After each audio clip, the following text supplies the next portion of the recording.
próxima conferencista é a Eleonora Lins. Eu vou ler um breve currículo da Eleonora. Ela é médica especializada em medicina interna na Faculdade de Medicina da Universidade de São Paulo, homeopata,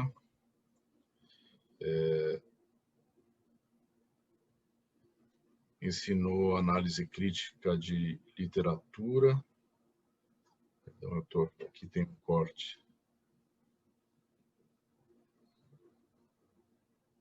Atuação clínica na medicina há 36 anos. Especialização em cuidados integrativos em nível de pós-graduação na Unifesp. Vou pegar o...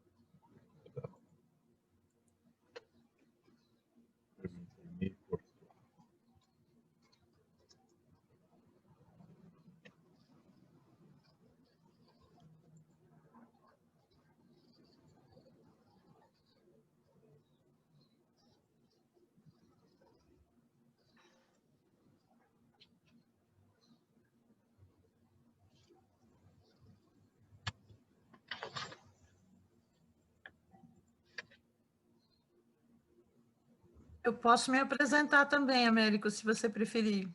Já encontrei, Eleonora. Aqui tá, eu imprimi e o e-mail aí cortou a margem direita. Tá bom. Ensinou na Unifesp análise crítica de literatura científica e medicina baseada em evidências por mais de 10 anos aos alunos de medicina. Tem atuação clínica na medicina há 36 anos, de maneira ininterrupta. Especialização em cuidados integrativos em nível de pós-graduação, capacitação profissional como instrutora em Hatha Yoga pelo IEPY e Kaivalai Dharma Yoga Institute e Research Center na Índia, em Qigong Baduanjin, e em formação como instrutora de Tai Chi pela Sociedade Brasileira de Tai Chi Chuan. Praticante de Reiki, de meditação já há muito tempo, há muitos anos, tem diversas formações em meditação. Tem especial interesse de estudos nos temas de coerência cardíaca, medicina sonora e vibracional, espiritualidade, geometria sagrada e expansão de consciência como temas de importância na educação e assistência em saúde. Informação como especialista em melhorias de sistemas pelo Instituto of Healthcare Improvement, age implementando e expandindo no meio hospitalar a visão de integração da medicina convencional à visão integrativa e ampliada de saúde. Após o falecimento de sua filha em 2011, aos 14 anos, por erro médico, criou em 2013 o Instituto de Medicina Integrativa Ana Gabriela, Assistência, Educação e Pesquisa em Saúde, cuja missão é implementar e estruturar núcleos e visão de saúde e medicina integrativa em hospitais e instituições de ensino em saúde para introduzir, sustentar e expandir a visão mais ampliada e integrativa do ser humano, da natureza e do cosmos e de seu cuidado em nosso meio. Eleonora, então eu passo a palavra a você. A Eleonora Lins, então, vai seguir a apresentação da mesa, tratando da dimensão das experiências no segundo setor. Por favor, Eleonora. Muito grata, Américo. Boa tarde a todos. Eu queria, em primeiro lugar, cumprimentar os palestrantes anteriores pelas brilhantes apresentações, professor Patrick, professora Ceci, e agradecer ao CETRANS essa oportunidade de estar aqui, agradecer a essa mesa que muito me honra, né, cujo convite muito me honra, e poder participar e aprender tanto com tantas sabedorias tão diferentes, e um meio com o qual eu não estou tão acostumada a conviver, mas que muito me agrada, então eu agradeço.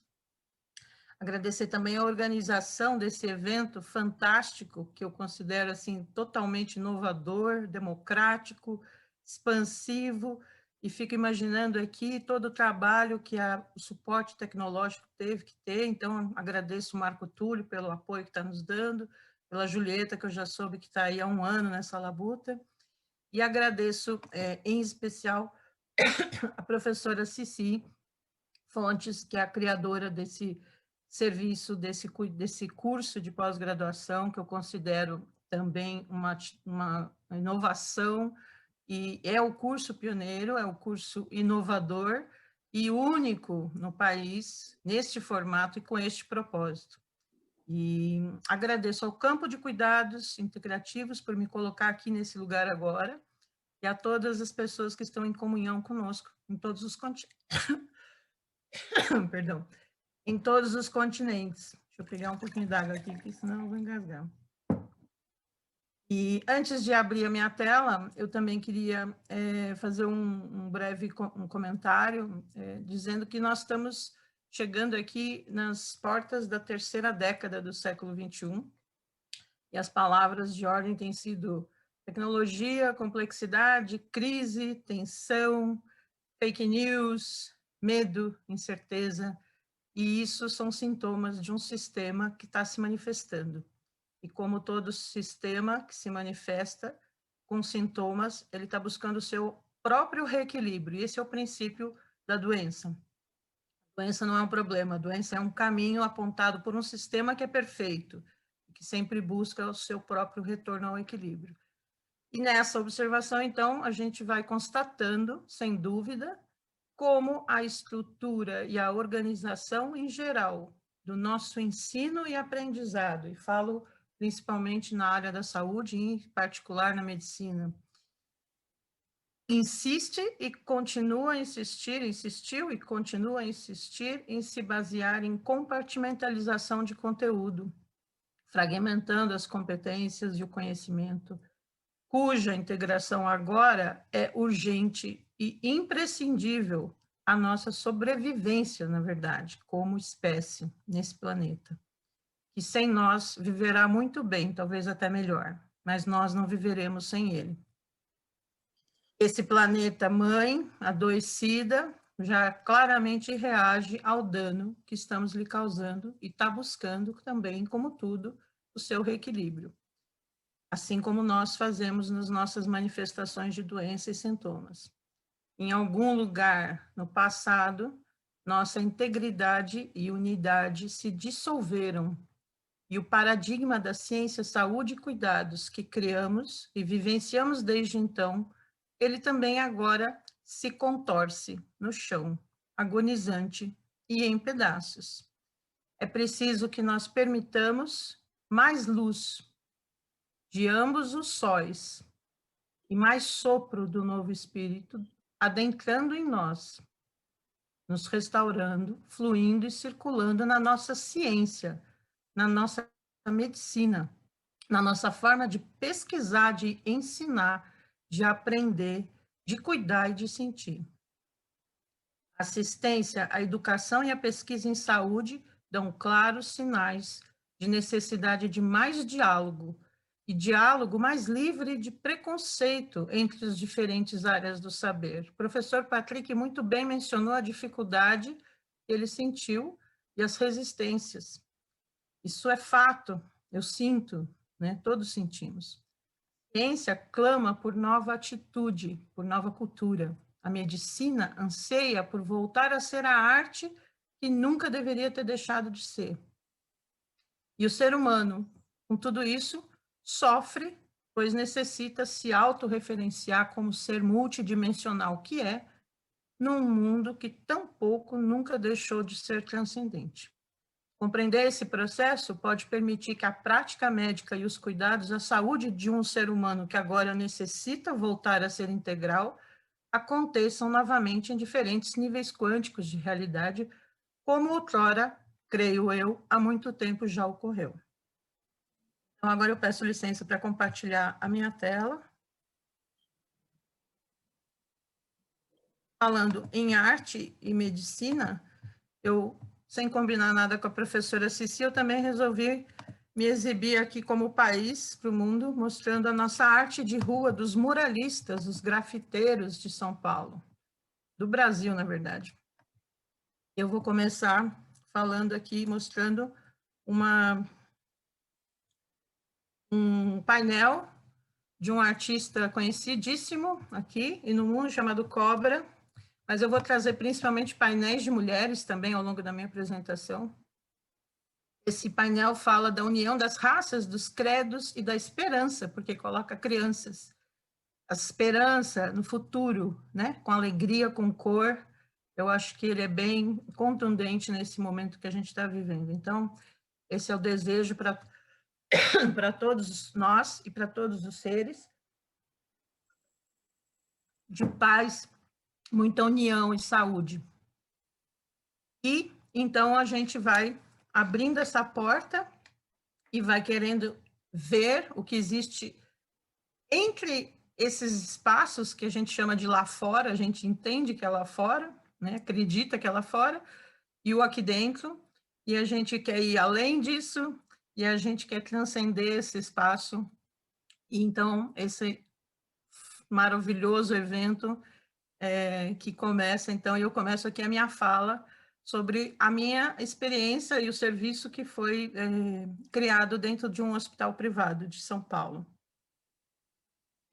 Esse tempo que nós vamos ter aqui é bem escasso para falar tudo que eu gostaria de falar, eu vou tentar ficar no tempo, são 5 minutos para falar sobre o sistema suplementar de saúde, o sistema privado, dados gerais, 10 minutos para a epistemologia dos cuidados, pondo foco no cuidado, e 15 minutos para falar da experiência do hospital.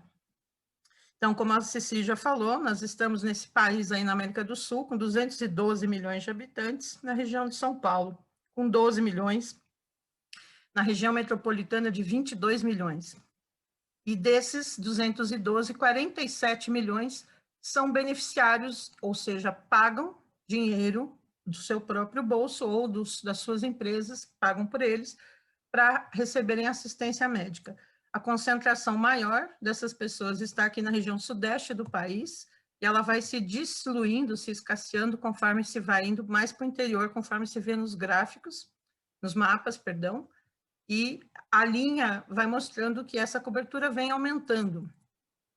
Numa faixa etária que prevalece maior entre 18 a 59 anos, e um pequeno aumento da faixa etária acima de 59 anos, gradual. Dentro das diferentes modalidades de planos que nós temos, a maior parte utiliza o serviço de cooperativas médicas e de medicinas de grupo. A maior parte dos serviços são pagos por empresas, ou seja, empresas que pagam para os seus funcionários receberem essa assistência, 60% a 70% desse montante. O valor em receita da União é 13,54 aplicado na saúde. E destes, a gente comparando o valor entre o setor público em azul e o cinza, o privado, o Brasil destoa aqui de todos os demais países, Dinamarca, Finlândia, Suécia, Noruega, França, Itália, porque ele predomina o sistema privado, ao contrário dos demais. Esse valor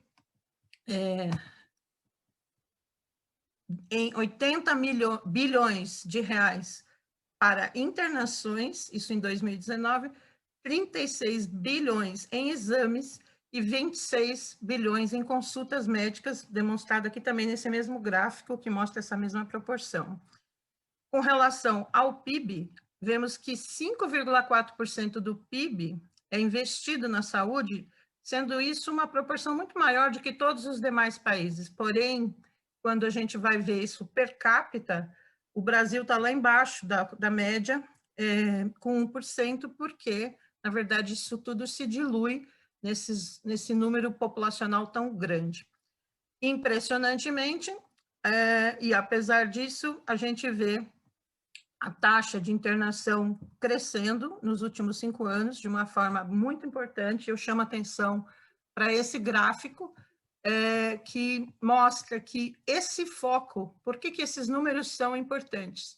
Porque esse foco na doença e não no ser multidimensional, ele fragmenta o atendimento, como eu disse no início, e fragmenta os processos. Isso gera insatisfação do beneficiário que procura com mais frequência utilizar o sistema.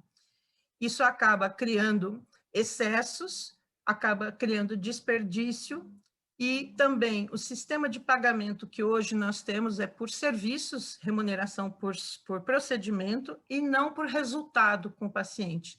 Então, isso também gera aumento de preços unitários. Isso acaba levando a reclamações de beneficiários, reclamação de médico, de laboratórios e de hospitais por causa de remuneração, e uma inflação nos serviços, comparada à inflação do país nos últimos anos, muito maior, de cerca de 3 vezes ou mais. Isso acaba impactando em um maior número de solicitações de procedimentos por beneficiário, na faixa de 28% a mais, e muito mais exames sendo pedido por cada beneficiário. De 14 vai para 19 exames por beneficiário. Então, o que a gente enxerga aqui é um número de beneficiários caindo nos últimos 5 anos, 6,1% de queda por cento, com, no mesmo período, um aumento de 70% de despesas de assistência e 20% de aumento de procedimentos. Então, a gente tem que parar para refletir sobre isso, porque isso é exame sendo feito demais, anamnese sendo feita de menos, exame físico sendo feito de menos, e muita intervenção ineficaz, como o professor Patrick também bem chamou a atenção no começo da sua fala. Infelizmente, não dá para a gente falar muito sobre isso, mas é um assunto bem interessante e importante. Com relação ao cuidado, aqui tem um mural que representa o cuidado da artista Priscila Barbosa, muralista paulistana. Aqui também mais umas obras dela, num mural de 30 metros de altura. O cuidado começa quando você vai pensar que você vai pôr a mão numa pessoa. Então, você tem que entender de que essa pessoa é feita, qual a matéria-prima básica dela, qual a constituição básica dela. E quando você pensar sobre isso, lembre-se que você também é uma pessoa igual a ela e que você vai interagir da mesma forma, com os mesmos sistemas que ela. Então, o nosso foco vem sendo doenças, diagnósticos há muito tempo. E agora o CID-11, que vai entrar em vigência em janeiro de 2022, ele vai trazer mais 40.600 códigos de diagnósticos que nós conseguimos descobrir ou criar em 25 anos. Isso dá mais de 1.000 e tantos por mês, né? Eu acho que é um número bem grande. E aí o nosso foco tem que sair disso e voltar para ser o sistema como um todo.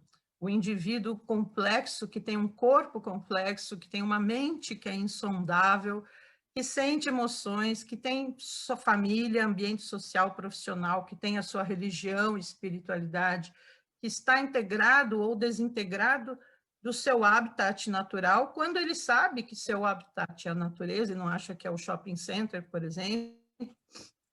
Esse corpo que é feito de sistemas, de órgãos, de tecidos, de mais de 70 trilhões de células, de moléculas que são feitas de átomos, de partículas atômicas, que são feitas de ondas de energia eletrostática, vazio e campos vibracionais, frequenciais e informacionais.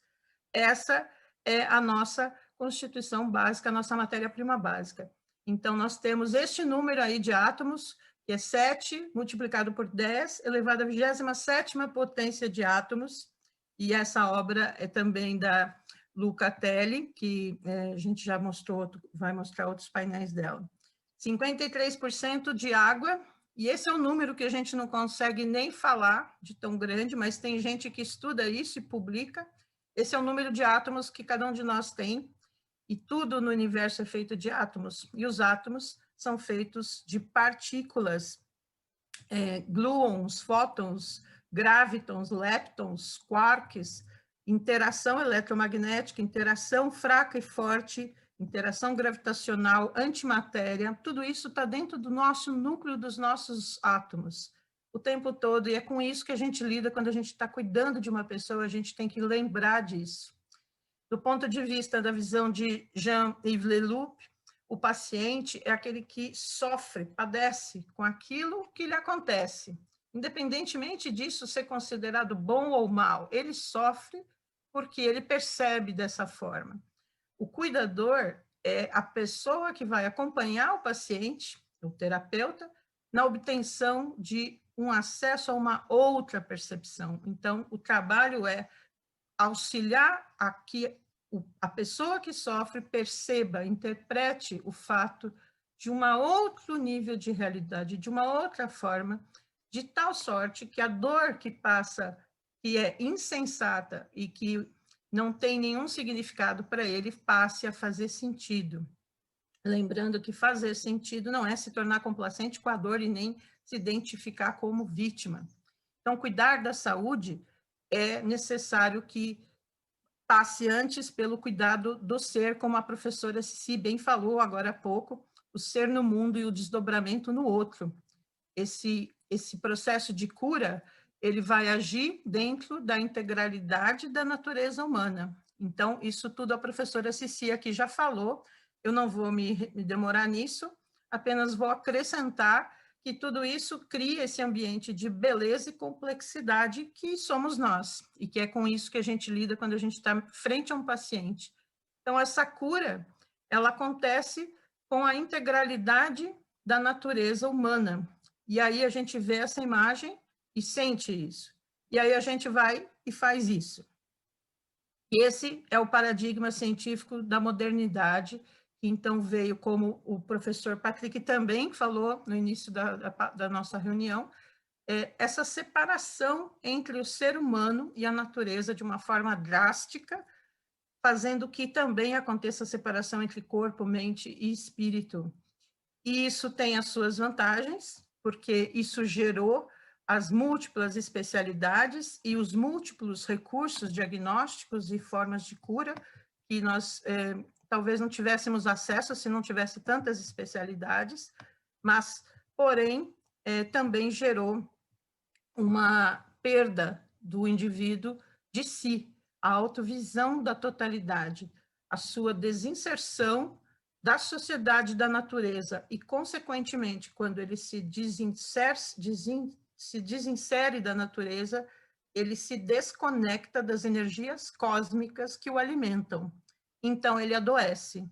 E ele adoecido, ele não consegue cuidar do seu entorno e faz com que o seu entorno também adoeça.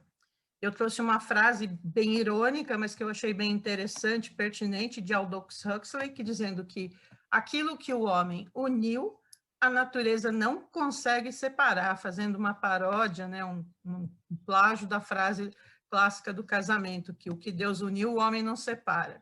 Aquilo que o homem uniu, a natureza não consegue separar. Esse é o problema, mas a gente também tem que pensar na solução, e aqui, com o apoio das visões de Leloup e Boff, eu também penso que a solução está em mais investimento, e eu digo investimento quer dizer recursos humanos e financeiros na assistência, educação e pesquisa, no cultivo da capacidade de se projetar visões que unifiquem, o que a gente hoje não faz, de relacionar tudo com tudo. Tem que ter estudo em cima disso, tem que ter treino e técnica e metodologia de fazer isso, de se religar todas as coisas entre si, a elas, com a fonte originária de todo ser. Isso vai levar a percepções de atividades que vão favorecer a expansão da vida, que é o antídoto dessa perda de autovisão. As relações conscientes também vai ajudar a melhorar tudo isso, a comunhão, a subjetividade profunda e a transcendência como modo de ser. Isso, claro, necessita de alegria, de disposição a novas experiências e novos conhecimentos. Ou seja, precisamos mais investimento em espiritualidade, e esse investimento inclui investimento financeiro. Esse reintegrar a natureza, eu trouxe aqui simbolizado nessa árvore maravilhosa, que vocês têm que prestar atenção, que tem 2 seres, né, em contato, em comunhão com ela, que eu estou ampliando aqui, para que dê a dimensão da magnificência desse meio onde a gente existe. E como também a professora Ceci já também bem falou, todas essas práticas de comunhão com os seres todos, em todos os reinos e níveis, e incluindo o reino hominal, mas não só. Isso vai criar essa possibilidade de amor à vida, de abertura ao próximo, de estabelecimento da fraternidade e solidariedade, do perdão, da misericórdia e da capacidade de indignação e posicionamento frente a injustiças que a gente presencia. Esse é um mural também dentro do Hospital das Clínicas da Unicamp, feito por um muralista chamado Gustavo Nenal. Esses efeitos terapêuticos desse processo que eu acabei de descrever tem como consequência principal o restabelecimento da confiança nas energias regenerativas da vida, porque isso é o que anda faltando e a gente percebe isso nos pacientes. Confiança na condução da vida, confiança na condução do seu cuidado pela equipe que lhe acolhe. Então, confiar é afirmar que a vida tem sentido, que vale a pena e que é preciosa. E aqui, um mural de 30 metros, feito por Hannah Lucatelli, grávida, pintou esse mural de 30 metros, grávida de 7 meses, e faz essa crítica porque tem que pegar a oportunidade quando ela aparece, porque senão vão dizer que só os homens é que podem pintar as paredes. Não é coisa para mulher. Então, ela fala muito sobre autoestima, inclusão e diversidade no meio das pinturas de rua. Além disso, eu quero trazer uma imagem que eu achei muito interessante, que eu encontrei em Leonardo Boff, de que percebe-se que há uma ordem subjacente à ordem sensível. Ela responde pelas ordens visíveis. E isso David Bohm, prêmio Nobel e aluno de Einstein, também disse, ele disse, nós estamos ligados por um tecido de conexões invisíveis. Esse tecido é constantemente mudando, está constantemente mudando e evoluindo. Esse campo é diretamente estruturado e influenciado pelo nosso comportamento e pela nossa compreensão. Então, como Boff diz, no fundo, é crer que o invisível e o imponderável é parte do visível e do previsível.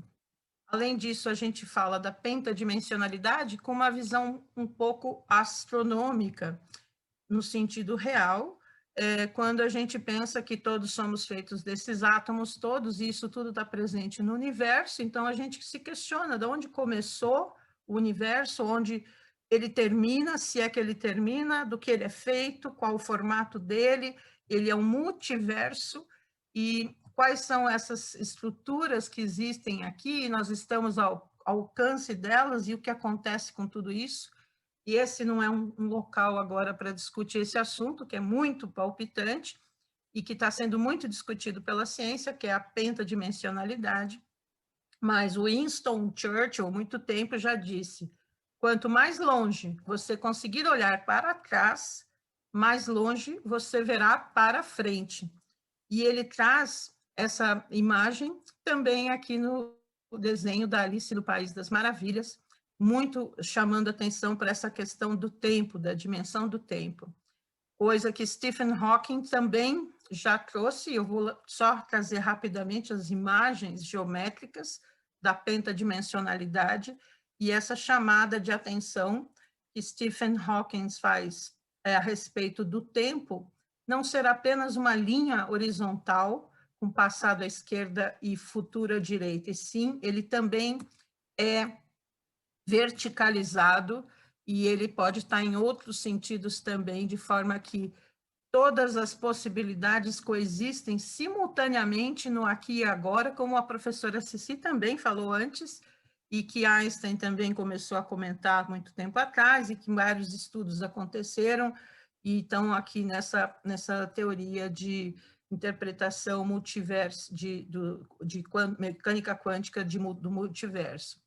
Mais um pouco das imagens da pentadimensão, que é muito interessante. Para mim é muito interessante tudo isso do ponto de vista da conexão da geometria sagrada com o ser humano e a sua saúde e a sua expansão de consciência.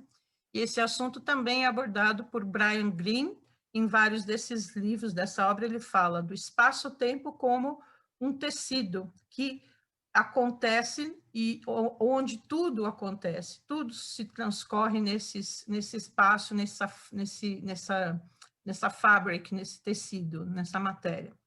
Chama a atenção para o fato de que nós precisamos abrir a mente de que quando a gente olha alguma coisa por uma dimensão, a gente está olhando por essa dimensão, mas não quer dizer que isso seja apenas o que a gente vê. A gente pode mudar a perspectiva e olhar de outra dimensão, mas a gente também tem que imaginar que essa dimensão pode não ser aquela que a gente imagina que é, e pode ter outras formas de se olhar essas dimensões. Então, a gente nunca pode considerar que está fechado esse assunto. E aqui eu trago uma curiosidade, que todo mundo conhece esse brinquedo cubo, e eu acho que a arte e a criatividade acompanham o que acontece em termos de percepção da humanidade, porque esses cubos eles vêm ficando cada vez mais complexos, e a gente percebe aqui até níveis de realidade, são 2 camadas aqui, 3 camadas aqui, 4 camadas aqui, e eu acho que isso ainda vai longe.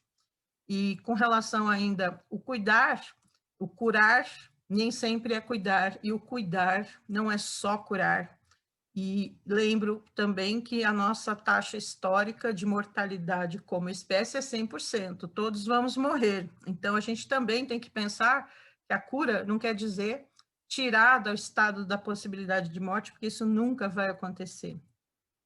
Uma homenagem ao professor Patrick, a medicina é uma ciência, uma arte. A ciência estuda as doenças e a arte se ocupa da manutenção e do restabelecimento delas. Isso é uma frase de Henri Roger, nesse livro de 1904, A História do Estudo da Medicina. E depois ele desenvolveu mais 24 volumes num tratado de medicina, e acredito que ele tenha tido essa influência artística, porque os pais eram músico e cantora lírica, e os avós também eram músicos, e ele acabou se abrindo para essa possibilidade da arte, enxergando isso na medicina. Então, essa fragmentação que nós promovemos no conhecimento, de 2 séculos para cá, como o professor Patrick falou no texto dele, agora a gente tem que começar a tentar recuperar. Eu trouxe aqui um quadro que está um pouco longo, não vou poder falar tudo, mas o principal a diferença entre cuidar e curar. E o cuidar, ele inclui a escuta, o curar também, mas eu acho que o cuidar tem um outro enfoque, que é um processo, né? é um acompanhamento com escuta, presença, empatia, compaixão, mas que também necessita técnica, conhecimento, experiência e, às vezes, medicamentos, multiterapias e, às vezes, até milagres. O apoio social é importante no cuidar. A doença isola. A gratidão pelo que é possível acontecer também faz parte do cuidar. Restaurar a integralidade do indivíduo, trazendo uma possibilidade de ele ser diferente, talvez até melhor do que o que ele era antes de adoecer. O processo integrativo que transcende o físico inclui, como mencionado anteriormente, o bem-estar mental, emocional e espiritual. Essa capacidade de integração coletiva e individual, de conexão com os demais. É o sentimento de que a minha vida é significativa e importa, e que eu também me importo com os outros. E posso, independentemente do que aconteça, experimentar paz. Também implica em querer e efetuar. Não basta só querer. Efetuar mudanças em diversos níveis e em crescimento e aquisição de brilho interno. Viver criativamente. Escolher as respostas que eu quero ter aos eventos que acontecem na minha vida. e ampliar as minhas perspectivas e visões, nas quais doença crônica e morte são realidade, tanto quanto o nascimento e a ausência de doença também são. E eu posso integrar tudo isso como parte da minha história, nascimento, momentos de ausência de doença, momentos de doença e a morte como a história maior da minha vida, e perceber a liberdade que eu tenho de ser, nessa história, o agente ativo que escreve a história e não vítima. Eu sou mais do que a minha condição física. Essa cura nem sempre, esse cuidar nem sempre implicará em cura física, mas sempre haverá como cuidar e restituir o sentido de paz e significado. E aqui também, evocando o que o professor Patrick também falou, do momento de Hipócrates em Ilhas de Kos, em que ele sentava embaixo desta árvore aqui para ensinar os alunos, em Asclepion, o templo, que eles faziam todos os cuidados, ensinamentos, olhando o mar ao ar livre, e colhiam as ervas, e utilizavam as ervas, e faziam todas as terapêuticas, as coisas eram mais simples, a vida corria mais devagar, e nós precisamos trazer isso de volta para a nossa prática. A nossa saúde depende da saúde do outro, depende da saúde da terra, depende da saúde social, e depende da química, da biologia molecular, da física, da astronomia, da astrologia, da mecânica quântica, da filosofia, das artes. Tudo faz parte de um único conhecimento que nunca deveria ter sido dissociado. E sem isso, nós não mudaremos nada daquilo que foi perguntado para o professor Patrick e pela Ceci, na minha opinião. O serviço que nós fizemos, eu começo querendo chamar atenção aqui para o fato de que querer fazer significa precisar conversar com um gestor administrativo. E conversar com gestor administrativo significa mostrar custo-efetividade de intervenções. Sem isso, a coisa não acontece. E esse é um dos grandes problemas. E eu acho que a gente precisa se dedicar mais a ferramentalizar os profissionais para que saibam discutir dessa forma. Para isso, é necessário estudar modelos de melhoria e ferramentas de melhoria. Então, eu não vou entrar em detalhe nisso, mas esse é o quadro do objetivo quádruplo, que fala da melhor experiência do paciente com melhor saúde da população, melhor experiência do colaborador, de quem cuida tem que ser bem cuidado, do menor custo per capita de cada processo, permeado por alegria no trabalho, autocuidado de todos e apoio intra-equipe. Aqui o contexto desse processo, que é lento e que a cada 3, 4 anos dá um pequeno passo adiante, mas não para de andar para frente, e no qual eu persisto, e que é o que o professor Patrick falou, que é bem difícil, porque há muita resistência, mas nós não paramos e não desistimos. O desafio é focar na pessoa multidimensional nesse contexto da medicina de hoje, proporcionar acesso e descobrir tecnologias ou formas de utilizar tecnologias conhecidas que reduzam despesas para as instituições. Isso é bem possível, porque há muito desperdício, como eu já mostrei antes. Modelos de remuneração de profissionais que tragam outro tipo de foco na qualidade e não no volume de solicitações de exames. E aqui a gente tem algumas evidências de custo-efetividade da visão integrativa de cuidados, são literaturas. E aqui dentro do hospital, algumas imagens que eu trouxe de um artigo que nós publicamos na revista da própria rede desse hospital, que é uma rede de muitos hospitais. Então, esses músicos cantando no saguão para os pacientes, aqui na sala de espera da oncologia, uma paciente com sequela de AVC que conseguiu melhorar a disfasia através do estímulo sonoro, e as práticas que nós introduzimos, que são a avaliação clínica com essa visão ampliada de saúde, a medicina sonoro-vibracional, a intervenção instrumental sonoro-vibracional, meditação, diferentes técnicas respiratórias e de relaxamento, técnicas de visualização imaginária guiada estímulo a aprofundamento da autopercepção e autoconhecimento através de sessões de conversas em grupo e individuais, estímulo à ampliação de consciência, Reiki, Qigong, Tai Chi, aconselhamento de mudanças de estilo de vida, de alimentação e de práticas corporais. A gente, não vou descrever o processo todo, começava com uma solicitação, que pode vir de um profissional de saúde, do médico, do próprio paciente, e a partir daí todo um processo de avaliação bastante longo, uma ficha bastante detalhada, com todas as dimensões que a gente avaliava do indivíduo, escrito no prontuário, com foco em dor crônica, ansiedade, insônia e distúrbios digestivos, porque nós fizemos esse início desse trabalho era muito novo, então a gente tinha que focar algumas coisas. Esse plano de cuidados, ele era discutido entre a equipe, com as 5 pessoas da equipe, e a gente se reveza, então, para fazer as visitas e aplicar as terapias conforme cada caso. Os colaboradores também passam por esse processo, mas de forma grupal, não individual, como os pacientes, e é importante essa interação com os colaboradores, a gente viu que é fundamental. Aqui eu trago uma revisão sistemática da Associação de Oncologia Americana, que publicou em 2018 uma diretriz, não foi uma sugestão, eles publicaram uma diretriz recomendando obrigatoriamente a utilização de práticas integrativas durante e após o tratamento de câncer de mama para ansiedade e estresse, transtornos de humor, fadiga, qualidade de vida, náusea e vômitos por quimioterapia, linfedema, neuropatia periférica e distúrbios do sono.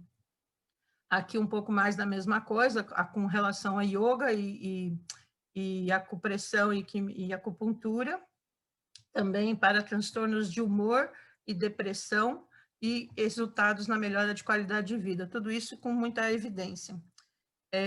O serviço de yoga a gente dirigia a colaboradores e familiares. Não vou entrar em detalhes também, porque é muito longo, mas as sessões são umas sessões de yoga com posturas, asanas, práticas respiratórias, a meditação e o relaxamento com meditação. O Reiki, aqui eu trouxe um caso bastante significativo de uma paciente muito grave que internava várias vezes por ano, com fibromialgia e depressão, 3 internações por mês, muitas vezes, alguns anos seguidos, dependente de opioides, e que se beneficiou tanto do Reiki, que acabou virando mestre de Reiki, e o Reiki tirou ela desse ciclo de sofrimento, e foi bem um caso onde se mostrou uma possibilidade de ressignificar a dor. Ela se tornou terapeuta de Reiki, aqui a conversa, ela falando que começou a escrever o livro que nós havíamos sugerido para ela sobre a história da dor dela, da fibromialgia, e ela encontrou um novo significado. Ela diz: achei no Reiki a minha paz e a minha luz. E aqui ela mandou para nós o certificado dela de mestre em Reiki. Outra paciente também de fibromialgia, também que tomava muita medicação, e aqui ela fala: consegui diminuir muito a medicação, parei de tomar o midazolam, estou tomando agora apenas a pregabalina, a trazodone e o zolpidem. Todos os outros eu não tomo mais, desde que saí de casa. Pratico a respiração, pensamentos, saí para dançar, estou me divertindo muito, estou muito feliz. E aí essas são algumas histórias que respondem muito e que mostram como a gente pode diminuir o custo hospitalar com medicação e com eventos adversos de medicação que geram internações e danos com muita frequência, mais do que o desejar, mais do que o suportável. Aqui, uma solicitação da rede hospitalar para que a gente montasse com a equipe de dor um protocolo, já que as práticas integrativas estavam se mostrando muito efetivas no hospital. Então, nós montamos o protocolo, que está aqui, eu não vou mostrar em detalhe, mas esse é o conteúdo do protocolo, para o grupo de dor. Fizemos um grupo com pacientes de fibromialgia, aplicando as mesmas práticas, 19 pessoas, entre profissionais e pacientes, e uma convidada especial de fora do hospital, fibromiálgica, doutor em farmácia e que era influência de mídia nesse assunto, para que esse grupo pudesse dar suporte para esses pacientes e conscientizar os familiares e amigos, porque a fibromialgia é uma doença que faz com que muita frequência as pessoas sejam segregadas por não serem compreendidas na dor que sentem. Então, aqui era o processo. A gente vai precisar passar a palavra para a Mônica para ter o tempo. Okay. Eu já acabei praticamente tudo aqui. Aqui são só as imagens da yoga, do curso de Reiki para os profissionais, das meditações e dos programas de meditação para os profissionais. Acho que já isso aqui a gente pode cortar aqui, porque são os eventos na área. E um projeto de saúde mental que nós fizemos para 640 colaboradores. É isso. A gente para por aqui, porque acabou, na verdade. Aqui também a imagem do atendimento do meu consultório, onde eu trago também para atendimento ambulatorial, mas em nível privado, no meu próprio consultório, essas mesmas práticas. É isso. Muito obrigada. Desculpe ter passado do tempo.